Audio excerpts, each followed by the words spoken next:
Você sabe de verdade quem foi Tiradentes? Porque o homem que deu origem a esse feriado foi enforcado, foi esquartejado. Teve a cabeça exposta num poste como aviso aos demais. E mesmo assim, a história que te contaram sobre ele é, em grande parte, uma mentira. Cuidadosamente embalada pelo mesmo tipo de poder que ele supostamente combateu. Vamos começar pelo cenário. Estamos no final do século XVIII, Minas Gerais. O ouro que um dia jorrava das entranhas da terra começa a escassear. A festa acabou, mas a conta não.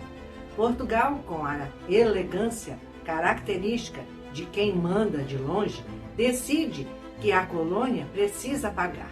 E pagar bem. O imposto chamado quinto já mordia 20% de todo o ouro extraído. 20%. Guarda este número. Você vai precisar dele mais tarde. E quando o ouro diminuiu e a arrecadação caiu, a coroa portuguesa foi além. Inventou a derrama. Uma cobrança forçada, violenta, que vasculhava casas e vidas para garantir que uma cota mínima de aproximadamente 100 quilos de ouro por ano fosse atingida. Não era tributação, era expoliação com uniforme oficial. Foi nesse caldeirão de revolta que as ideias começaram a ferver. O iluminismo europeu chegava pelos livros contrabandeados e a independência dos Estados Unidos mostrava que era possível dizer não ao império. E a elite mineira? Padres, advogados, militares de alta patente, poetas, começou a conspirar. Conspiravam, é claro, em ambientes fechados, entre doses de vinhos e promessas de glória. E no meio desse grupo de intelectuais bem-nascidos e endividados, havia um sujeito diferente, um alferes. Patente militar baixa, quase um cabo nos padrões da época. Ele trabalhava como dentista nas estradas, comerciante e tropeiro. Joaquim José da Silva Xavier, o Tiradentes.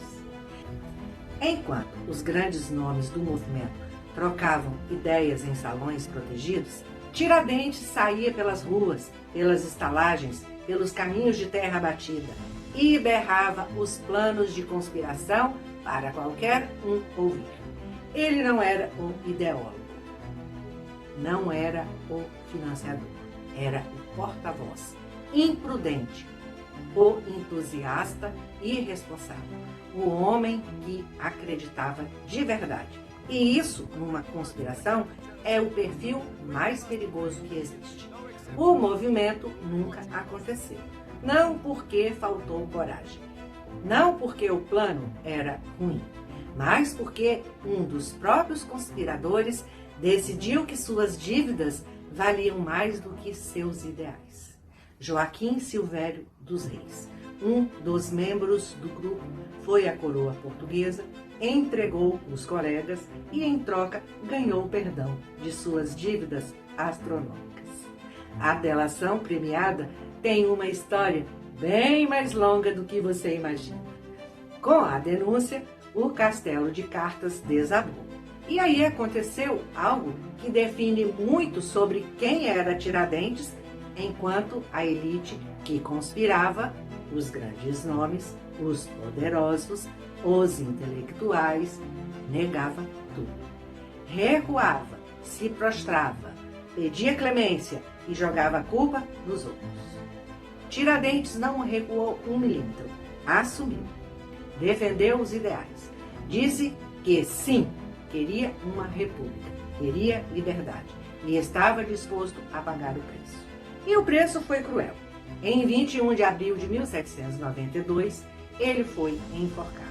Depois de morto, seu corpo foi esquartejado e espalhado pelas estradas de Minas Gerais como mensagem viva. Ou melhor, morto, para quem tivesse ideias parecidas. Sua cabeça foi exposta num poste em Vila Rica. Os demais conspiradores, os poderosos, os ideólogos, foram deportados, vivos. Até aqui temos uma história trágica, injusta e genuinamente comovente. Mas é aqui que começa a parte que as escolas geralmente pulam. A imagem de Tiradentes, que você conhece, o homem de cabelos longos, barba espessa, olhar sereno, quase um Cristo brasileiro. Essa imagem foi uma invenção deliberada, politicamente calculada, servida fria décadas depois de sua morte. A verdade histórica é desconcertante. Por ser militar, Tiradentes usaria, no máximo, um bigode. E no dia em que foi executado, tiveram o capricho de raspar a sua barba antes de colocá-lo na forca. O homem que virou ícone sagrado foi, na prática, executado careca. Então, por que a imagem do Cristo? Porque em 1889, um golpe militar derrubou o Império e instaurou a República no Brasil. E todo regime novo precisa de uma coisa fundamental: um herói fundador, um mártir, uma figura que dê legitimidade simbólica ao poder recém-tomado. Tiradentes foi o escolhido. Conveniente, porque já estava sendo resgatado por grupos liberais desde a década de 1870, porque era militar, porque era republicano e principalmente porque estava morto e não podia reclamar do que iam fazer com sua memória. Pintaram-no com Jesus, literalmente. Esticaram os cabelos, alongaram a barba, iluminaram o olhar. O sacrifício do mártir para a redenção da nação. A narrativa encaixou perfeitamente, porque narrativas assim sempre encaixam quando quem as conta está no poder. E o mito cresceu. No Estado Novo de Getúlio Vargas, um regime autoritário centralizado, de mão pesada, Tiradentes foi exaltado. No regime militar de 1965, foi oficialmente consagrado como patrono da nação. Repete, um homem que supostamente lutou contra a opressão foi transformado em símbolo oficial por ditaduras. O mártir da liberdade virou mascote da repressão. Se você está esperando a ironia maior, ela ainda não chegou. Vamos falar das contradições que a narrativa oficial faz questão de varrer para debaixo do tapete. Primeira, Tiradentes é o herói nacional do Brasil. Mas a Inconfidência Mineira não queria a independência do Brasil, queria a independência de Minas Gerais. Era um movimento separatista. Na prática, se tivesse dado certo, o resultado seria a fragmentação do país em múltiplas nações. O grande símbolo da unidade brasileira lutava, na verdade, pela divisão do Brasil. Segundo, o movimento clamava por liberdade. Bonito. Mas a abolição da escravidão não estava na pauta, porque a elite mineira que conspirava dependia economicamente do trabalho escravo. E o próprio Tiradentes herdou entre 6 e 8 escravos de seu pai. O mártir da liberdade era senhor de escravos. Terceira, e aqui chegamos à ironia que deveria fazer qualquer brasileiro parar de rir para não chorar. Tiradentes arriscou sua vida, foi enforcado e esquartejado, lutando contra uma carga tributária de 20% sobre o ouro. 20%. E hoje, o Estado brasileiro, o mesmo que o homenageia com feriado nacional, com estátuas, com o rosto em moedas, cobra uma carga tributária que chega a ser o dobro daquela da época colonial. O homem morreu por 20% de imposto. Nós pagamos o dobro e ganhamos um feriado em homenagem a ele. Isso não é irônico. Isso é uma obra de arte do cinismo histórico. Então, o que fazer com tudo isso? Jogar Tiradentes fora? Não. Entendê-lo de verdade. Havia ali um homem real, imperfeito, contraditório, como todo ser humano, que num momento decisivo diferente de todos ao seu redor, não recuou, não negou, não traiu e pagou com a vida. Isso é genuíno.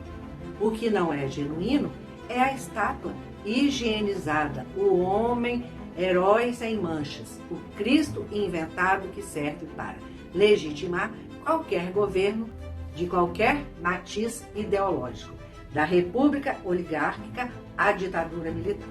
O Tiradentes real é mais interessante, mais humano e mais incômodo do que a versão oficial jamais permitiu que você conhecesse.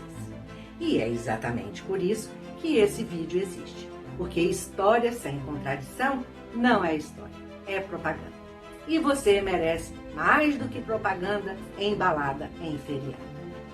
Mas antes de você fechar esse vídeo achando que já sabe tudo, fica, porque a melhor parte vem agora.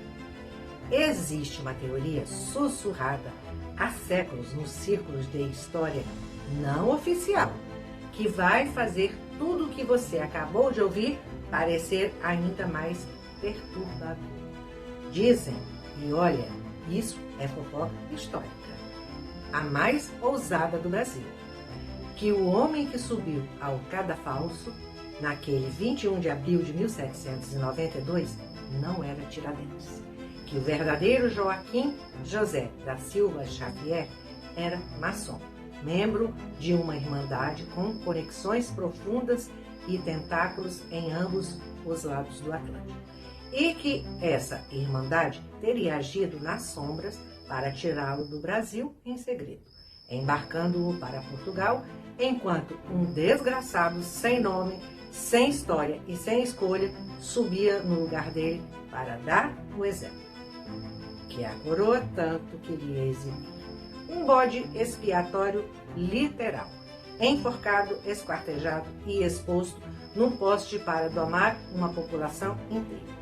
E sabe quem ficou para trás para pagar a conta? A família. Os parentes que não tinham culpa de nada foram perseguidos, marcados, vigiados. E as terras do alferes, salgadas, literalmente, e simbolicamente esterilizadas pelo Estado para que nada crescesse ali, para que nenhuma raiz, nenhum herdeiro, nenhuma memória viva pudesse florescer e lembrar ao povo que um dia alguém teve a audácia de dizer não. Se a teoria é verdade, ninguém sabe. Mas pensa comigo, num país que inventou o rosto do herói, que colocou barba onde não havia, que fez Cristo de um tropeiro, que usou um mártir da liberdade para decorar ditaduras, seria assim tão absurdo imaginar que até a morte foi encenada? No Brasil, a realidade sempre concorreu de igual para igual com a ficção e geralmente vence. Se esse vídeo fez você questionar pelo menos uma coisa que você achava que sabia, compartilhe. Manda para aquela pessoa que repete o que aprendeu no ensino fundamental como se fosse verdade absoluta. E comenta aqui embaixo qual foi a contradição que mais te pegou, porque esse é o tipo de conversa que um feriado deveria provocar e quase nunca provoca. Até a próxima história.